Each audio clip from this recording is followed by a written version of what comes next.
Very good morning, students. I hope you all are doing great at your place. So let's start today's lecture. Topic for today's lecture is textiles and poetry. What all we'll be studying is different clothes, textile or fabric, and poetry. Pottery. Before starting the chapter, let's do a very small activity. There are many pieces of cloth which are worn without cutting and stitching. Look at these pictures and try to name them. ऐसे बहुत सारे clothes होते हैं बेटा जिन्हें हमें stitch करने की जरूरत नहीं होती, हम ऐसे ही पहन. There are 4 pictures given to us. We just have to write their name. This is a dhoti. ये क्या है? This is a stole. This is a sari, and this is a turban. पगड़ी जिसे हम कहते हैं. Let's start. Early humans used the bark of trees, leaves, and animals' skins to cover themselves and to stay warm. पुराने जमाने के लोग पेड़ों की पत्तियां और एनिमल स्किन यूज करते थे बॉडी को कवर करने के लिए और गर्म रहने. And later they wore clothes made by sewing animal skins together. और अब क्या करते हैं? एनिमल की स्किन को सिल के क्लोथ्स बनाते हैं. Over a period of time, they learned the art of spinning fibers such as cotton, silk, jute, and wool into threads and weaving the threads into clothes. धीरे धीरे क्या हमने सीख लिया? फाइबर्स बनाने सीख लिए. प्लांट्स जैसे कि जूट, कॉटन, सिल्क लेना शुरू कर दिया. वूल उन्हें थ्रेड्स में करके हमने क्लोथ में कन्वर्ट कर दिया. And these days power looms are use to make clothes in factories. आज के टाइम पे पावर लूम्स यूज किए जाते हैं. पावर लूम्स क्या होते हैं? जो मशीन होती है सिलने की, धागे को, थ्रेड को कन्वर्ट करने के लिए क्लोथ में, फैक्ट्रीज में उन्हें क्लोथ बनाने. Today we have a wide variety of cloth that differ in colour, design and material. आज हमारे पास बहुत सारे तरीके के, अलग अलग कलर के, अलग अलग डिजाइन के और अलग अलग material. And our clothing style depends upon various factors like the culture, climate patterns, gender, occasion, latest fashion, style and price. और हमारे क्लोथ पहनने का जो तरीका होता है वो अलग चीजों पर डिपेंड करता है. कौन से कल्चर के हैं, कैसा क्लाइमेट है, ठंड है या गर्म है, कैसा जेंडर है, वी आर फीमेल्स और मेल्स, कोई ओकेजन है, फेस्टिवल है, वेडिंग है, क्या लेटेस्ट फैशन स्टाइल है और क्या उसका प्राइस है. Since India is a country of diversity, we can see a range of clothing styles in different regions and states and let us study about them. India क्या है बेटा? Country of diversity. Diversity का मतलब होता है अलग अलग तरीके के लोगों का एक ही देश में रहना. सो इंडिया क्या है? कंट्री ऑफ डाइवर्सिटी है, जहाँ पे अलग अलग तरीके के लोग रहते हैं. तो हमें अलग अलग तरीके के क्लोथिंग स्टाइल्स मिलते हैं डिफरेंट रीजन और डिफरेंट स्टेट्स में. Let's start. Different clothes. Every country has its own dress. हर कंट्री की अपनी ड्रेस होती है. And we refer to the dresses worn in same foreign countries as western dresses. हम कौन सी ड्रेसेस को कॉपी करने की कोशिश करते हैं? जो फॉरेन कंट्रीज में यूज होती है. Skirts, trousers, T shirt, jeans and frocks. Hats are the items of western clothing. कौन से आइटम होती हैं जो वेस्टर्न क्लोथिंग का पार्ट होती है? Skirt, trousers, T shirt, jeans और frock. Similarly a variety of clothes can be seen worn by the people across the country. Country के बाहर हम देख सकते हैं कि कंट्री के बाहर जो लोग होते हैं वो भी ऐसे ही clothes. These are the picture. Skirts, trousers, t-shirt, jeans, frocks, hats. और ये सारे क्या हैं? These all are the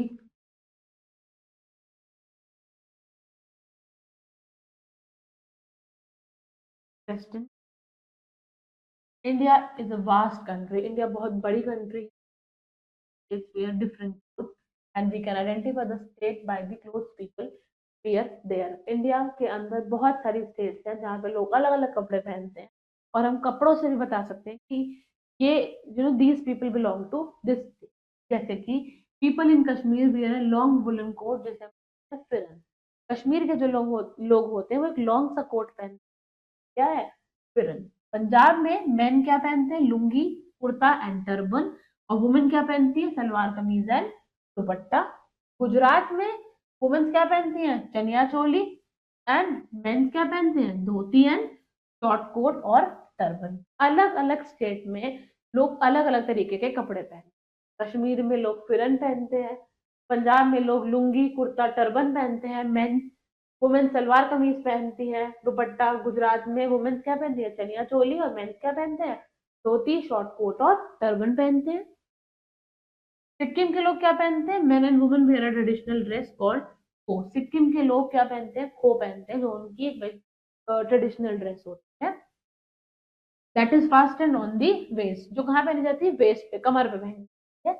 और केरला में mundum neriyathum for women and mundu for men. क्या है ये mundum neriyathum, type of a cloth which is worn by the women of Kerala, and mundu is wear worn by the men। Clothing for Indian women. अब India की जो women's होती है वो कैसे कपड़े, in India women usually wear sari, suits and lehengas, cholis and kurti. India में जो हमारी वुमेन्स होती हैं बेटा वो जनरली क्या पहनती है, sari, suit, then lehengas and cholis, and there are many different fabrics use this clothes. अलग अलग तरीके के फैब्रिक होते हैं जो इन क्लोथ्स को बनाने में यूज होते हैं। However sari is the most commonly worn in many states. Sari वो होती है जो सबसे ज्यादा पहनी जाती है सारी state. There's a long unstitched fabric that is draped in different styles in different places like Bihar, Kerala, West Bengal, Assam और गुजरात। साड़ी क्या होती है, अनस्टिच्ड होती है, एक बहुत लंबा सा क्लोथ जो स्टिच नहीं होता और हम उसको अलग अलग तरीके से पहन लेते हैं। बिहार में अलग तरीके से ड्रेप करी जाती है, ड्रेप का मतलब होता है साड़ी पहनने का तरीका। केरला, वेस्ट बंगाल, असम, गुजरात, सब लोग जो लेडीज वुमेन्स होती हैं स्टेट की, all of them wear sari in different way. And apart from traditional wear, western dresses like skirts, jeans and t-shirts are also quite popular among Indian women। Sari और सूट को अगर हम हटा दें ट्रेडिशनल वियर को, उसके अलावा वेस्टर्न क्लोथ भी इंडिया की वुमेन्स पहनती हैं, जैसे कि स्कर्ट, जीन्स, टी शर्ट, जो भी हमने ऊपर पढ़ा था। थी a women in sari and a women in jeans. अब हम बात करेंगे clothing for Indian men. India के मेन्स कैसे cloth, men in India wear Indian as well as western. Men जो होते हैं वो इंडियन क्लोथ्स भी पहनते हैं और वेस्टर्न भी। कुर्ता पजामा, लुंगी और dhoti, sherwani, achkan are some of the Indian dresses.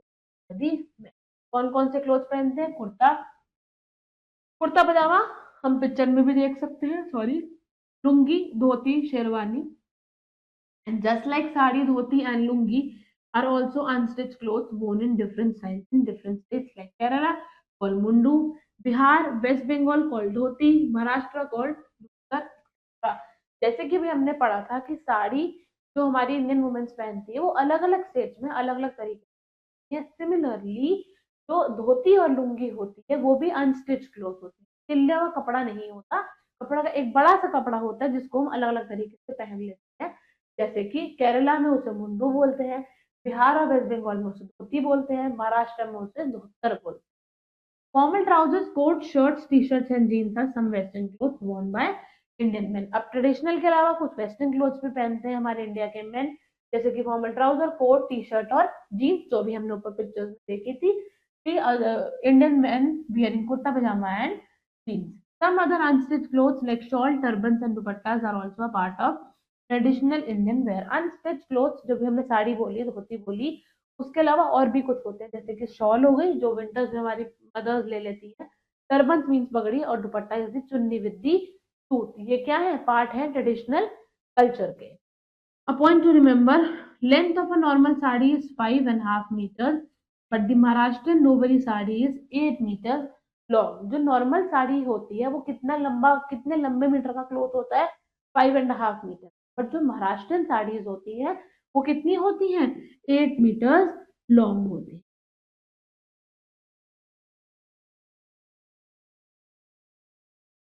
See a girl, a woman wearing Maharashtrian sari।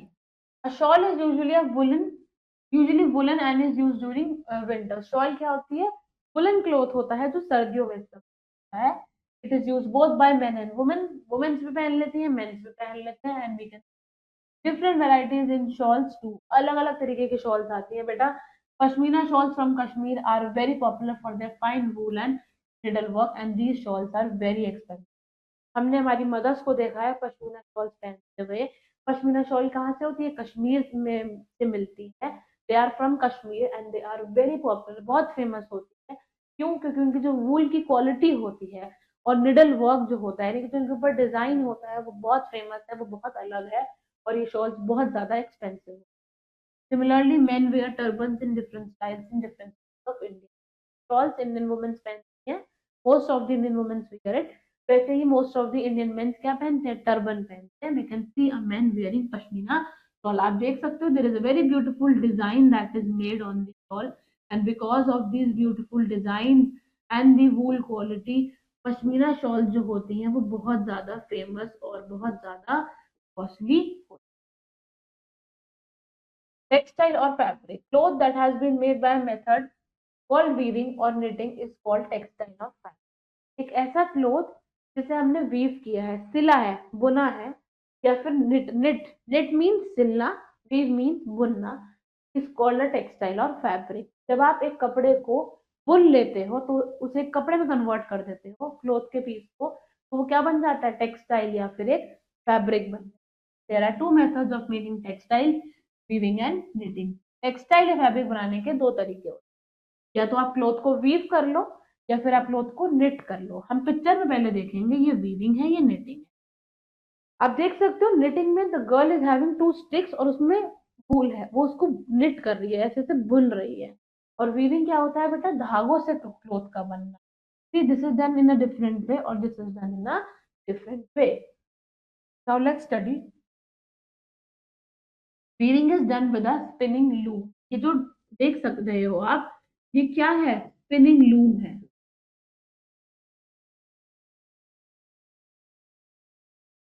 The loom that is worked by hand is called a hand. ये जो लूम है ये हाथ से नहीं, ये हाथ से है। तो जो लूम एक मशीन होती है, जो लूम हाथ से चलता है ऐसे ऐसे घुमा के, वो हैंड लूम होता है। And the one work with the power of machine is called power loom. आज के टाइम पावर लूम होते हैं मशीन से। पीपल डू नॉट लूम और weave the cloth with the of their hand. Most fabrics are made by weaving threads of kind. बहुत सारे fabric कैसे बनते हैं, थ्रेड्स को वीव करके। Clothing like shirts, pants, dresses, skirts and saris are made from the woven cloth. जो हमारी clothing है जैसे कि शर्ट, पैंट, ड्रेस और स्कर्ट, साड़ी, वो किससे बनते हैं, वूवन क्लोथ से बनते हैं, कपड़े को वूव करके, वीव करके। Knitting can be done by hands और बाय यूजिंग मशीन। हम देख सकते हैं निटिंग हैंड से भी कर सकते हो और मशीन से। And most fabric made by knitting are used to make like blanket, sheet, sweaters and clothes. ऊन के जो स्वेटर होते हैं, ऊन के कोट होते हैं, शीट्स होती हैं, वो सब यूज जनरली किए जाते हैं। निटिंग कैसे बनते हैं, निटिंग के मेथड से बनते हैं। Next topic is colourful fabrics. हम देखते हैं बेटा आज के टाइम पे बहुत सारे अलग अलग कलर्स और अलग अलग डिजाइन के fabrics. Let's study about them. Fabrics can be died into various colours. Fabrics को अलग अलग कलर में डाई किया जाता है। There are two main kinds of dyes: vegetable dye, which is made up of natural product like plants or animals, and chemical dye, which is a dye made up of chemicals. दो तरीके के dies होते हैं, एक vegetable die जो क्या है, natural होती है, नेचुरल प्रोडक्ट से बनी है जैसे कि प्लांट और मिनरल से, और एक होती है केमिकल डाई जो किससे बनी है, dye made up of chemical, एक ऐसी डाई जो केमिकल से बनी। There are many ways in which fabric can be coloured. बहुत सारे तरीके होते हैं जिससे हम फैब्रिक को कलर कर सकते हैं। Some fabrics are woven with the different colors, color threads, while some are dyed. कुछ फैब्रिक्स को हम कलर्ड ऊन, जो हम ये देख रहे हैं निटिंग या वूविंग देख रहे हैं, इसमें हम कलर्ड यूज कर लेते हैं। थ्रेड ही कलर्ड होती है तो फैब्रिक भी कलर्ड बन के आता है। और कुछ फैब्रिक को हम डाई कर लेते हैं, या तो केमिकल डाई से या वेजिटेबल डाई। फैब्रिक्स में also be painted with different colours. Fabrics को हम पेंट भी कर सकते हैं अलग अलग कलर से। And here are some methods used to colour cloth. किस किस मेथड से हम कलर क्लोथ को कलर कर सकते हैं देखते हैं। सबसे पहले है yarn dyeing. The yarn of fabric is dyed before the fabric is knitted or woven. जो yarn होता है, पूरी थान होती है, उसको फैब्रिक को निट और वूव करने से पहले ही हम उसको पूरा डाई कर देते हैं। Second is direct dyeing. A piece of cloth is dyed into the color of one choice. Vegetable or chemical dyes are used for this purpose. होता क्या है, सपोज एक व्हाइट कलर का क्लॉथ है, पूरी थान है, थान का मतलब होता है बेटा इतना मोटा, सपोज एक पूरा ऐसा क्लॉथ का पूरा ऐसा इतना मोटा पीस है। अब इसमें से एवरीवन वांट्स, मुझे ब्लू कलर का चाहिए वो कपड़ा, may be you want red colour, somebody else wants white, orange in colour. तो क्या होता है, पीस ऑफ क्लॉथ, जितना जितना क्लॉथ मुझे चाहिए होगा उतना उतना पीस सबकी चॉइस से कलर कर दिया जाता है। वो कलर वेजिटेबल डाई से भी कर सकती हूँ या केमिकल डाई से भी। Next is tie and dye. Fabric is dyed by tying and folding and crumpling technique. Tie and dye एक तरीका होता है बेटा जिससे हम कपड़े को सबसे पहले टाई करते हैं, यानी कि एक दूसरे से नॉट बांधते हैं, फोल्ड कर देते हैं, और क्रम्पलिंग का मतलब है कपड़े को एकदम मरोड़ देते हैं। When the cloth is dipped into colored water, the part of cloth which is dyed does not get the color and this makes a pattern on it. होता क्या है, suppose this is a cloth. अब how should I explain, if this is a cloth, अगर ये cloth का एक piece है, तो मैं इसमें नॉट्स बना दूंगी। मैंने एक बार नॉट बनाई कस के, फिर अगला कपड़ा छोड़ दिया, फिर एक नॉट बनाई, फिर छोड़ दिया। जब मैं ऐसे क्लोथ को डिप करूंगी पानी में, तो जहां जहां पे नॉट है वो पोर्शन कलर नहीं होगा, जो बचा हुआ पोर्शन है वो कलर हो जाता है। The part of the cloth which is tied, जो टाई हो रखा है, does not get the colour. जहां पे मैंने टाई किया वहां कलर नहीं जाएगा, जिससे क्या होता है, एक पैटर्न बन जाता है क्लोथ के ऊपर। Clothes are given design in many ways, हम ऐसे ही क्लोथ को अलग तरीके से डिजाइन करते हैं। And various design are embroidered using और मशीन। बहुत सारे डिजाइन को हम एम्ब्रॉय कर सकते हैं, एम्ब्रॉयडर्ड कर सकते हैं हैंड्स और मशीन दोनों से। Design are also printed on the cloth using a block with an engrave print. बहुत सारे ब्लॉक्स होते हैं जिसपे ऑलरेडी डिजाइन बना होता है। जस्ट शो, जैसे इस पे सपोज एक ट्री बना हुआ है, ये एक ब्लॉक है जिसपे ट्री बना हुआ है, तो मैं क्या कर सकती हूँ, क्लोथ के ऊपर, इस पीस ऑफ क्लोथ पे इस ब्लॉक को ऐसे ऐसे पेस्ट कर सकती हूँ। पेस्ट से क्या होगा, डिजाइन बनता चला जाएगा। It is dipped into the colour and then pressed on the fabric required to be printed. जैसे मैंने आपको बताया, इस ब्लॉक को मैं जिस भी कलर का मुझे करना है, सपोज ब्लू कलर में करना है, तो ब्लू कलर में डिप करूंगी और फैब्रिक के ऊपर ऐसे ऐसे पेस्ट कर। Clear? This is the block print. इसे हम क्या कहते हैं, ब्लॉक प्रिंटिंग, क्योंकि हमने एक ब्लॉक को ऐसे ऐसे प्रिंट किया है। Colours that are used for painting and dyeing cloth are permanent in nature. जो कलर्स हम यूज कर रहे हैं पेंटिंग के लिए, डाइंग के लिए, वो परमानेंट होते हैं, ताकि कपड़े पे से वो रंग ना निकले। A point to remember: Kantha from West Bengal, Fulkari from Punjab, Areewak from Kashmir, and Chinkari from Uttar Pradesh are the famous types of embroidery. अलग अलग जगह पे अलग अलग तरीके की एम्ब्रॉयडरी होती है। जैसे वेस्ट बंगाल से कंथा है, पंजाब से फुलकारी है, कश्मीर से क्या है, अरी, और चिकनकारी कहाँ से है, उत्तर प्रदेश से। फेमस एम्ब्रॉयडरी के डिजाइन है। Next is pottery. Pottery is the art of making pots and earthenware using wet mitti. Wet clay होती है मिट्टी, उससे हम क्या बनाते हैं, अर्दनवेयर बनाते हैं। And early man made items of clay with the hand. पुराने जमाने के जो लोग होते थे वो हाथ से इन चीजों को बनाते थे। And they were used to store water, grains and cook food. पुराने जमाने में ये जो अर्दन पॉट्स होते थे हमारे, ये यूज किए जाते थे, क्यों, खाना बनाने के लिए, इनमें चीजों को स्टोर करने के लिए। And with the invention of the potter's wheel, pottery becomes faster और बेटर। आज के टाइम पे क्या हो गया, आप देख सकते हो, ये पोटर का व्हील है, और इससे क्या हो गया है, इसके इन्वेंशन से पोट्री बनाना, मतलब मिट्टी के सामान को बनाना, क्ले से चीजों को बनाना बहुत आसान हो गया और बहुत बेटर हो गया। The earthenwares were now smooth and had a better finish. Earthenwares जो थे वो बहुत स्मूथ हो गए थे और उनके बहुत बेटर फिनिश थे। They were well design, durable and long lasting. बहुत ज्यादा वेल डिजाइन थे, ड्यूरेबल थे और लॉन्ग लास्टिंग। पॉट्स कैसे बनते हैं? The potter uses a round, flat, wooden or metallic surface that spins on the axis to mold the moist clay into the required shape using his wet hand, and it is called the potter's wheel. आप देख सकते हो, हमने कहा Potter use करता है round और flat, एकदम या तो राउंड या फिर फ्लैट, वुडन का या मेटेलिक का सरफेस। आप देख सकते हो राउंड सरफेस यूज किया गया है मेटल का, जिसपे वो क्या करता है, spins on an axis to mould the moist clay. इसको स्पिन का मतलब गोल गोल घुमा रहा है, किसको, मॉइस्ट क्ले, गीली मिट्टी को, जिस भी शेप में उसको चाहिए, अपने गीले हाथों के साथ, विद हिज वेट हैंड। और इस प्रोसेस को है पोटर्स व्हील बोल। पॉट कैसे बनता है? Potter softens the clay with water and needs to make a lump of it. Potter क्या करता है, सबसे पहले क्ले को सॉफ्ट करता है, पानी के साथ उसको थोड़ा सा सॉफ्ट बना देता है, और फिर उसको नीड करके उसका एक जैसे छोटा सा ऐसे लंप गोल सा बना लेता है, कुछ भी बैटर कह सकते हो आप। Next he places this lump on the wheel and rotates the wheel. उस जो उसने रोल सा बनाया है वो इसको इस पोटर के व्हील पे रखता है और नीचे से स्पिन करता चला जाता है। He shapes the clay with his hands and thumbs to give it a desired form. आप देख सकते हो, अपने फिंगर्स और थंब से वो उसको घुमाता चला जाता है और उसे शेप देता चला जाएगा। Excess clay is remove with the tool. जितनी क्ले फालतू की होती है वो हम टूल से साफ कर देते हैं। Finished ware is remove with a knife और अ थ्रेड। सपोज ये फिनिश हो गया, तो मैं नाइफ लूंगी या थ्रेड लूंगी और उसको नीचे से ऐसे, सपोज इसके ऊपर बन रहा था, once it is made I will be using a knife और अ थ्रेड, हम उसको ऐसे हटा दूंगी। Potter make design on the pots. अब इनके ऊपर पोटर क्या करता है, जब ये सूख जाते हैं तो इनके ऊपर कलर्स का डिजाइन कर देते हैं। Glazing gives a shiny and smooth appearance to the pottery. Glazing क्या करता है, ग्लेजिंग का मतलब होता है उन्हें थोड़ा सा ऐसे चमका देना, तो उससे क्या होता है, स्मूथ अपीयरेंस, अपीयरेंस में दिखने में बहुत स्मूथ लगता है। Then it is baked in kilns to make it hard and strong.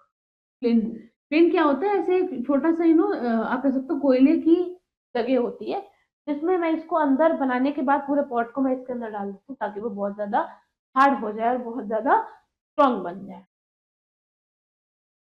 Points to remember: early humans used the bark of trees, animal skins to cover themselves. Early humans क्या करते थे?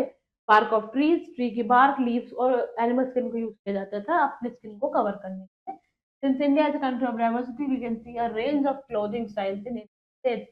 India मैंने आपको भी समझाया diversity है, India is a country of diversity. बहुत सारे तरीके के लोग इंडिया में रहते हैं और उनके क्लोथिंग स्टाइल भी बहुत अलग अलग होते हैं। India womens use sari, suit, choli और कुर्ती। इंडिया की वुमेन साड़ी सूट पहनती हैं। Men in India wear Indian as well as western clothes. India में जो मेन है वो वेस्टर्न और इंडियन क्लोथ दोनों पहनते हैं। Cloth that has been made by method called weaving और knitting is called a textile. जो क्लोथ किससे बन रहा है? वीविंग या निटिंग के मेथड से बनता है, उसे हम टेक्सटाइल का नाम दे देते हैं। The art of making pot is called pottery. Pots को बनाने के कला को हम पोट्री कहते हैं। And a potter's wheel is around flat wooden या मेटालिक सरफेस तो ऐसे से स्पिन करता है। I hope you have understood the entire chapter and now it's the time to do some exercise. So let's start. Pick the correct option. Fair is a long woolen coat worn by the women of Punjab, Rajasthan या Kashmir. Long coat कौन लोग पहनते थे? कश्मीर के लोग। Lungi is called mundu in the state of Kerala, Punjab या waste Bengal. जो लुंगी है जिसे हम मुंडू बोलते हैं वो कहाँ पे बोली जाती है? केरला में, वेस्ट बंगाल में या पंजाब में? केरला में। Most common method of making pottery is wheel method, slab method या मोल्ड मेथड। सबसे ज्यादा कॉमन मेथड क्या है पोट्री बनाने का? Wheel method. Flint makes the pottery hard and strong, weak या ब्रेकेबल। अभी हमने समझा था कि जब पूरा पॉट बन जाता है तो हम उसको कोयले की बड़े से सरफेस में डाल देते हैं ताकि वो बहुत ज्यादा हार्ड और क्या बन जाए? स्ट्रॉन्ग बन जाए। Dash is done with a spinning loom, weaving, knitting या dying.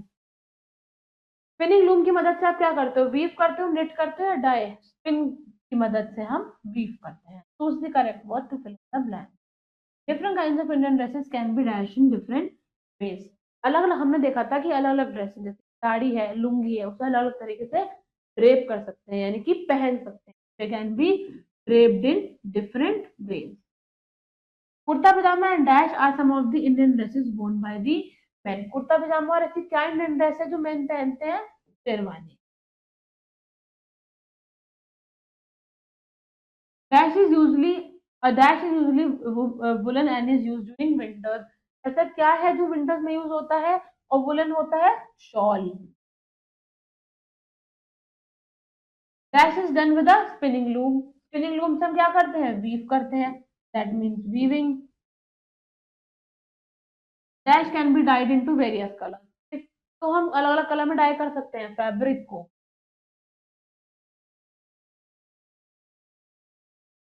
Take the true and cross the false step. A variety of clothes can be seen worn by the people across country. Country में अलग अलग तरीके से लोग अलग अलग कपड़े पहनते हैं, correct. Sari is a long unstitched fabric that is draped in different style. Sari एक बहुत लंबा सा फैब्रिक होता है जिसे अलग अलग तरीके से पहना जा सकता है, correct. Pashmina shawl from Assam are very popular for their fine wool. Pashmina shawl Assam से हैं। पश्मीना शॉल किससे हैं? गलत, पश्मीना शॉल तो कश्मीर से है। Knitting can be done by hands और बाय यूजिंग मशीन। निटिंग को आप हैंड से भी कर सकते हो, मशीन से भी, करेक्ट। यार्न और fabric is died before the fabric is knitted और वूवन। फैब्रिक का जो यार्न होता है उसको हम पहले ही डाई कर देते हैं, knit और वूवन मूव होने से पहले, correct. Now these are some answer the following questions that you people will be doing in your homework. I hope you have understood the entire chapter. Thank you very much and now we'll be meeting the next chapter. Thank you and have a great day.